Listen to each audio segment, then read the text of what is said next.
जय हिंद दोस्तों।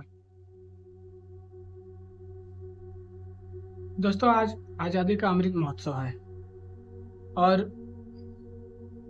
आज़ादी के इस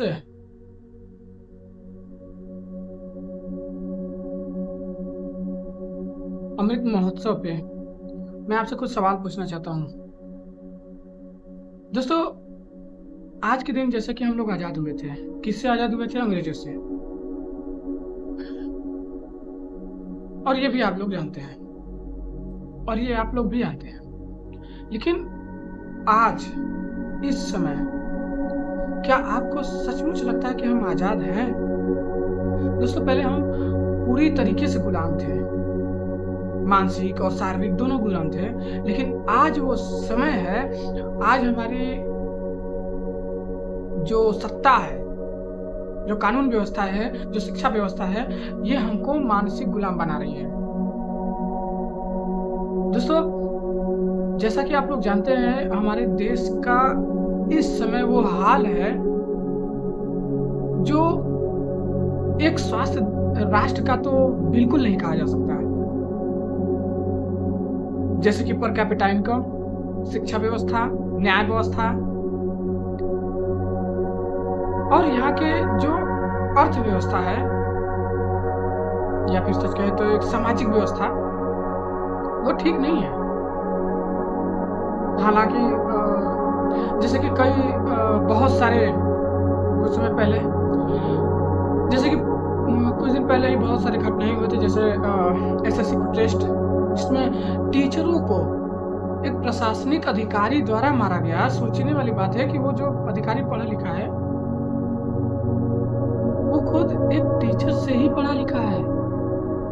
उसको कोई सीएम या फिर डीएम ये नहीं पढ़ाने गए थे, उनको पढ़ाने वाला एक शिक्षक ही है। और वो जो शिक्षक है आज वो दूसरे स्टूडेंट के लिए प्रोटेस्ट कर रहा है। और आप जब एक प्रशासनिक अधिकारी बन गए हैं शिक्षा लेकर अच्छे से, आप उन पे लाठियां बरसा रहे हैं, मतलब कुछ शर्म है? ये हमारे देश की न्याय व्यवस्था है। हमारे देश की न्याय व्यवस्था एकदम, दोस्तों आज के समय में हमारे देश की दो व्यवस्थाएं एकदम चरमराई हुई हैं, एक शिक्षा व्यवस्था और दूसरा न्याय व्यवस्था। ये दोनों एक इस देश का एक सच कहे तो एक शरीर है और एक आत्मा। क्योंकि अगर कहीं शिक्षा व्यवस्था अगर कहीं बिगड़ी या खराब हुई तो न्याय व्यवस्था ऑटोमेटिक खराब होगी।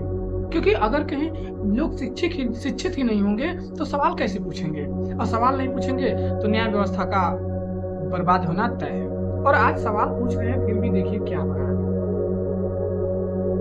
आज हमारे देश के आम आदमी को न्याय नहीं मिल रहा है। अमीरों को बहुत जल्दी न्याय मिल जा रहा है। अमीरों को न्याय क्या, सच कहे तो वो भी अन्याय ही है।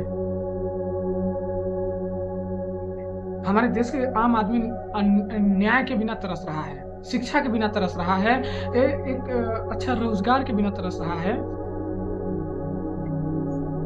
तो ये सब क्या है? गुलामी है। स्वतंत्र राष्ट्र किसको कहेंगे? जिसमें एक अच्छा स्वास्थ्य व्यवस्था है, अच्छी शिक्षा व्यवस्था हो, अच्छे सामाजिक व्यवस्था है, अच्छे राष्ट्र व्यवस्था, अच्छा अर्थव्यवस्था हो, सरकार और आम जनता के बीच एकदम फेस टू फेस इंटरेक्शन हो, या फिर सच कहे कुछ ऐसा माध्यम हो जिससे मतलब डायरेक्ट या इनडायरेक्ट एक सवाल जवाब का एक जरिया हो, जिससे आम जनता सरकार से सवाल पूछ सके और सरकार जवाबदेही रखे। लेकिन आज न जनता जनता सरकार से सवाल पूछे, जनता सरकार के खिलाफ होकर के आवाज उठा रही है, तो जनता का हालत खराब कर दिया जा रहा है। सोचिए, और वो जनता सरकार से सवाल क्या पूछेगी? दोस्तों मेरे कहने का आज के दिन मेरा वीडियो बनाने का एक बहुत ही छोटा सा मकसद है दोस्तों, कि आज हमारे देश की जो व्यवस्था है इसको बनाने वाला और बिगाड़ने वाला दोनों आम आदमी है। अगर कहीं ये सोया हुआ है तो देश की अर्थव्यवस्था एकदम गर्त में ही जाएगी, यकीनन गर्त में जाएगी। अगर कहीं आम आदमी जाग गया तो देश की अर्थव्यवस्था, न्याय व्यवस्था और शिक्षा व्यवस्था, स्वास्थ्य व्यवस्था सब सुधर जाएगी। ताकत आपके हाथ में है। आम आदमी मैं आपसे बोल रहा हूं, जो मेरी इस वीडियो को देख रहे हैं, अगर कि आप जागे हुए हैं, आप जागृत हैं, तो इस देश की हर एक व्यवस्था को आप ठीक करने की ताकत रखते हैं। और अगर आप ही सोए हुए हैं, आप ही शिक्षित हैं और आप ही सवाल नहीं खड़ा करेंगे, तो देश का क्या होगा वो तो अनपढ़ गंवार नेता तय ही कर रहे हैं। तो अपने देश को बचाना है या फिर ऐसे ही देश को गुलाम या बर्बाद कर देना है, ये आपके हाथ में है। मिलते हैं नेक्स्ट वीडियो में, तब तक के लिए जय हिंद।